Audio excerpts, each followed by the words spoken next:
আসসালামু আলাইকুম। সো এখন আমরা আলোচনা করব হিট ইকুয়েশনগুলোকে কিভাবে সলভ করা যায়।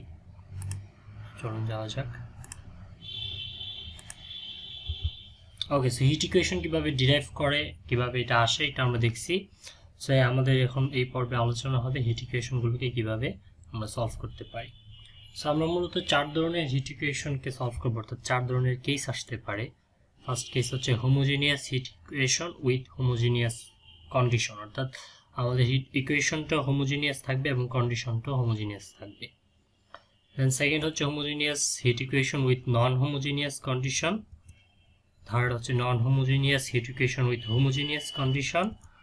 অ্যান্ড ফোর্থ হচ্ছে non homogeneous heat equation with non homogeneous condition. So চারটাই অলমোস্ট কাছাকাছি, বাট চারটা ডিফারেন্ট হলে একটা আরেকটির সাথে কানেক্টেড। ওকে, সো আমরা শুরু করব প্রথমটা দিয়ে, homogeneous heat equation with homogeneous condition দিয়ে। তার জন্য আমরা একটা এক্সাম্পল নিই, এটা হচ্ছে একটা heat equation ut equals to k ux6, অর্থাৎ এখানে আমরা যে হিট ইকুয়েশনটা ডিরাইভ করছিলাম এখানে কিন্তু সেটাই। সো k হচ্ছে একটা constant. So heat equation solve করার জন্য আমাদের মূলত ইনিশিয়াল কন্ডিশন এবং বাউন্ডারি কন্ডিশনগুলো দরকার।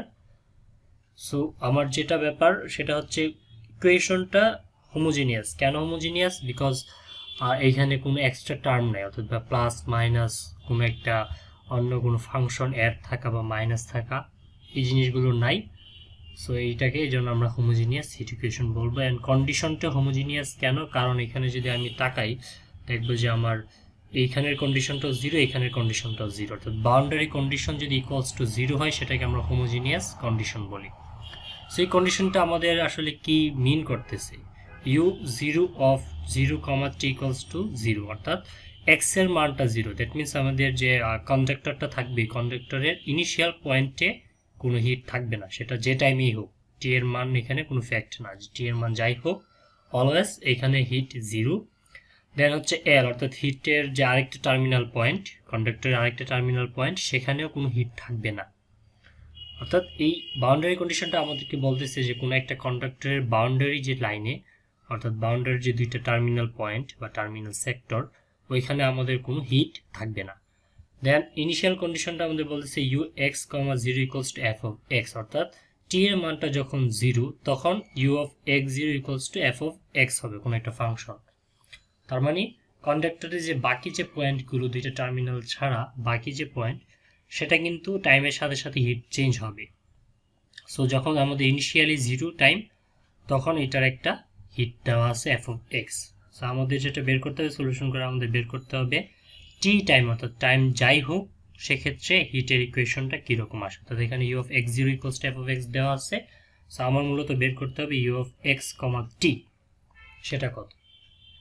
ওকে, সো এটার সলিউশন প্রসিডিউর হচ্ছে গিয়ে আমরা ফার্স্টে এটাকে ধরে নেব, এই সলিউশনটা এরকম আকৃতির, phi of X into G of T. যেহেতু আমাদের ইউ এক্স টি, সো একটা ফাংশন থাকবে ফাই অফ এক্স আর একটা ফাংশন থাকবে G of T, X and T দিয়ে একটা কম্বিনেশন। সো এটাকে আমরা মাল্টিপ্লিকেশন আকারে রাখি, সেপারেশন অফ ভেরিয়েবল মেথডটার নাম। সো এই মেথডটা যে সবসময় কাজ করবে এমন না, জাস্ট হোমোজেনিয়াস হিট ইকুয়েশন যখন কন্ডিশনটা হোমোজেনিয়াস থাকে তখনই মূলত কাজ করে। ওকে, সো এখন আমি যদি ইনিশিয়াল কন্ডিশনটা এখানে অ্যাপ্লাই করি, তাহলে এক্স এর মান ইনিশিয়াল কন্ডিশনটা কি ছিল? U of 0 t equals to 0, তাহলে এক্স এর মান যখন 0 বসাবো, phi of 0 g of t equals to এটা কত? 0। So that's why it equals to 0। এখন আমার কথা হচ্ছে এই জি অফ টি কি 0 হইতে পারে? Obviously not. কেননা? কারণ phi of X and G of T দুইটা যদি যে কোনো একটা 0 হয়ে যায়, তাহলে আমাদের যে হিট সলিউশনটা, মূল সলিউশনটাই 0 হয়ে যাবে। সো ফাই অফ এক্স এটাও 0 হইতে পারবে না, জি অফ টি এটাও 0 হইতে পারবে না। So that's why G of T is not 0। So আমাদের ফাই অফ 0 ইকুয়ালস টু 0 হবে। দেন সেকেন্ড কন্ডিশন হচ্ছে U of L T equals to 0, এইটা। এখানে আমাদের phi of L G of T, এখানে জি অফ টি 0 হবে না, so phi of L equals to 0 হবে। সো আমাদের এই সেপারেশন অফ ভেরিয়েবল মেথড থেকে আমরা দুইটি ইনিশিয়াল কন্ডিশনকে একটু সিম্পলিফাই করে নিলাম। সো এখন আমাদের মূল যে কন্ডিশনটা আসতেছে সেটা হচ্ছে phi of 0 equals to 0, phi of L equals to 0। So এখন আমাদের যে কাজটা হবে তার জন্য আমি একটু ওয়েবসাইটে যাই। আমি মূলত প্রবলেমটা এখান থেকেই চুজ করছি। সো এটা হচ্ছে পলস অনলাইন নোটস, এখানে এটার সলিউশনটা করে দেওয়া আছে। সো এই হচ্ছে আমাদের মূল কোশ্চেনটা। আর এটার সলিউশন এই যে আমি u of x equals to দুইটা সেপারেবল আকার ধরে নিছি। সো এখন আমার কাজটা হবে, সরি এটা প্রিভিয়াস সেকশন থেকে নিব।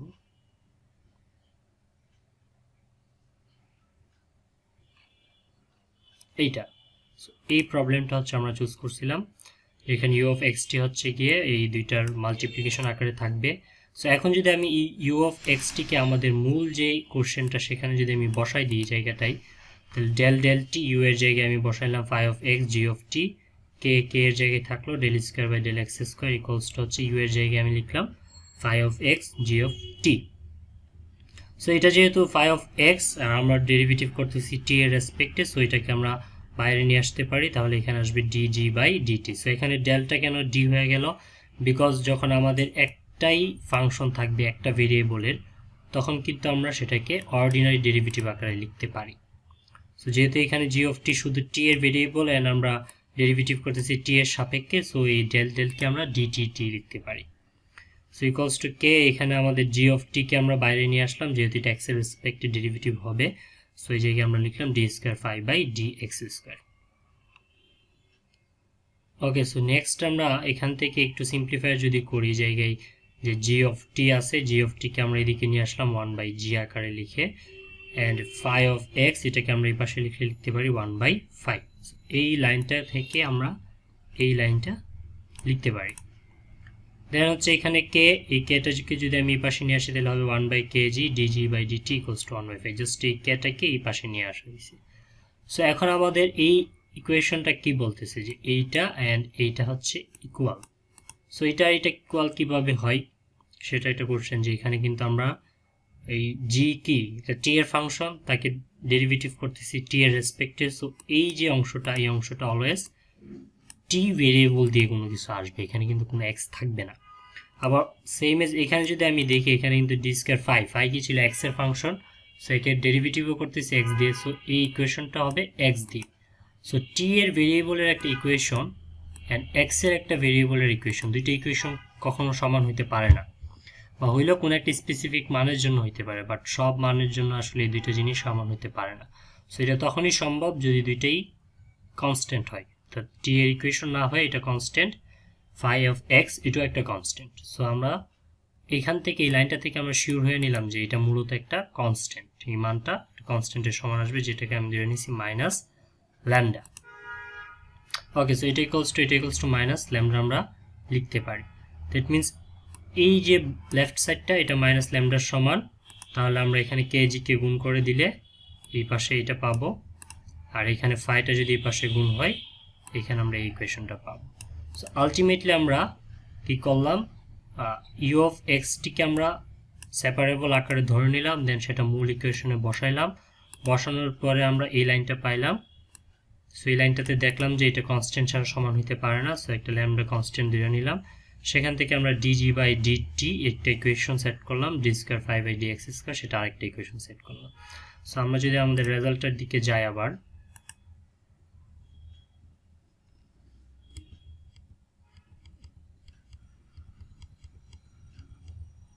সো এটা একটা result, d square phi by d x square plus lambda phi equals to 0, আর এটা রেজাল্ট হচ্ছে dg by dt equals to minus k lambda g. So এই দুইটা ইকুয়েশন আমরা পেলাম।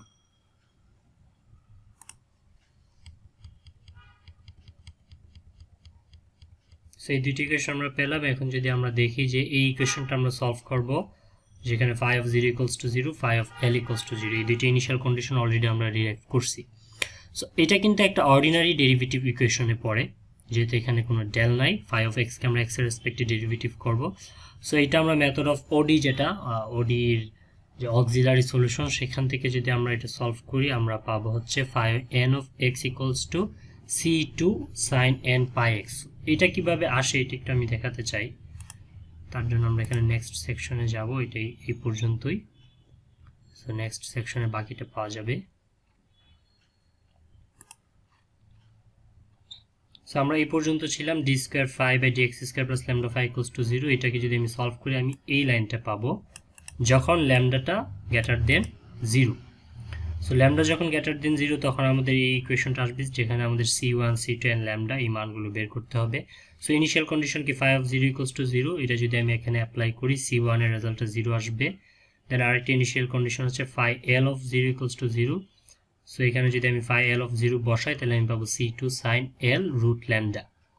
সো এখানে c2 টা 0 হবে না, কেন হবে না? কারণ আমি যদি c1 c2 দুইটা কনস্ট্যান্টই 0 রাখি সো সলিউশনটা ট্রিভিয়াল হয়ে যাবে। সো দুইটা কনস্ট্যান্ট একই সাথে 0 হতে পারে না। So that's Y c2 is not 0, sin l root lambda equals to 0 হবে। তাহলে সেখান থেকে আমরা লিখতে পারি l root lambda equals to n pi, যেহেতু sin n pi এর মানগুলো 0 হয় তাহলে lambda n এই মানটা হবে n pi by l square. So এখানে আমাদের ল্যামডা ছিল, এখানে ল্যামডা n আসছে, কেন আসছে? বিকজ এই n এর ডিফারেন্ট মানের জন্য ল্যামডা ডিফারেন্ট মান পাওয়া যাবে। দ্যাটস ওয়াই আমরা এটাকে ল্যামডা না লিখে ল্যামডা n লিখলাম। তাহলে c1 0 ল্যামডার মানগুলো পাইলাম। সো এখানে যদি আমি এটা বসাই phi of x হবে c2 sin root ল্যামডার জায়গায় যদি আমি এটা বসাই sin n pi x by l। So phi n of x এটা আসবে, যেখানে c2 এর মানটাকে ওরা 1 ধরে নিছে, এটা c2 রাখলে কোনো প্রবলেম নাই। সো আমরা phi of n x equals to এটা পাইলাম। আর যদি lambda equals to 0 হয়, সো এই কন্ডিশনটা কিন্তু আমরা কখন পাইছিলাম? যখন ল্যামডার মানটা গ্রেটার দেন 0। বাট ল্যামডা যখন 0 হয় তখন আমরা পাবো এটা phi of x equals to c1 plus c2x, এই লাইনটা পাওয়া যাবে। সো এখানে যদি আমি কন্ডিশনগুলো বসাই আমি দেখব c1 ও 0 হয়, c2 ও 0 হয়। So this is trivial solution. So that's Y lambda equals to 0 আমরা কনসিডার করব না। সো এই lambda equals to 0 পার্টটা বাদ যাবে, তো ল্যামডার মানটা কখনো 0 হতে পারে না। দেন ল্যামডা যদি 0 এর চেয়ে ছোট হয় তাহলে আমাদের কোন ইকুয়েশনটা এরকম আসবে। সো এখানেও যদি আমি ইনিশিয়াল কন্ডিশনগুলো বসাই আমি দেখব যে এখানে c1 equals to 0 হয়, দেন c2 equals to 0 হবে। সো এটা একটা ট্রিভিয়াল সলিউশন। সো এখানে কন্ডিশনটা হবে না। So only case is possible যেটা হচ্ছে lambda is greater than 0। So এটার জন্য আমরা phi of x কি পাবো? sin n pi x by l। So এটা গেল। আমরা কিন্তু আরেকটা সলিউশন ছিল আমাদের, যেটা হচ্ছে এইটা, এই ইকুয়েশনটা আমাদের ছিল dg by dt equals to minus k lambda n g। So এটাকে যদি আমরা সলভ করি, এটা হচ্ছে সেপারেশন এক্সিউম, যেটা সেপারেশন মেথড, ওইটা দিয়ে আমরা সলভ করতে পারি। সেক্ষেত্রে আসবে c inverse k lambda t। So g of t ও আমরা পেয়ে গেলাম, phi n of x এটা আমরা পেয়ে গেলাম। সো দুইটাই যদি আমরা পেয়ে যাই, দ্যাট মিনস আমরা এখান থেকে এটা সলভ করে phi n of x পাইছি আর এখান থেকে g of t পাইছি। সো আমাদের সলিউশনে কি ছিল? u of x equals to phi of x g of t। So phi of x আমাদের জানা, g of t ও জানা। সো সেটা যদি আমরা বসাই দিই c2 into c3, এখানে c2 এখানে c3, দুইটা গুণ করলে এটাও একটা কনস্ট্যান্ট আসবে, যেটাকে আমরা bn বলতেছি। কেন bn বলতেছি? যে n এর ডিফারেন্ট মানের জন্য কনস্ট্যান্টও ডিফারেন্ট হবে। সো এইটাকে আমরা চাইলে ফুরিয়ার এক্সপেনশন দিয়ে bn এর যে মানটা সেটাকে আমরা ক্যালকুলেট করতে পারি 2/l 0 to l f of x, যেখানে f of x টা দেওয়া ছিল আমাদের ইনিশিয়াল কন্ডিশনে sin n pi x dx। So এই ইন্টিগ্রেশনটা কমপ্লিট করলে আমরা এখানে bn পাবো। সো সেই হিসেবে আমরা un xt এই সলিউশনটা পেয়ে যাই। সো এখানে আমাদের মূল যে ব্যাপারটা আমি যদি আবার একটু রিভিউ করি কিরকম আসতেছিল, সরি,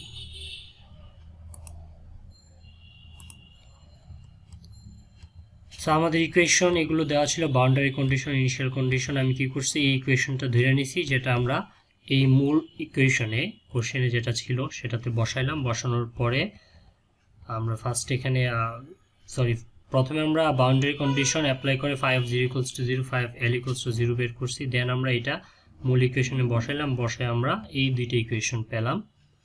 এই দুইটা ইকুয়েশনের মধ্যে দুইটা ইকুয়েশন আমরা সলভ করছি। সলভ করে আমরা phi n of x পাইছি এইটা, and g of t পাইছি এইটা। So u of x t এই দুইটার মাল্টিপ্লিকেশন।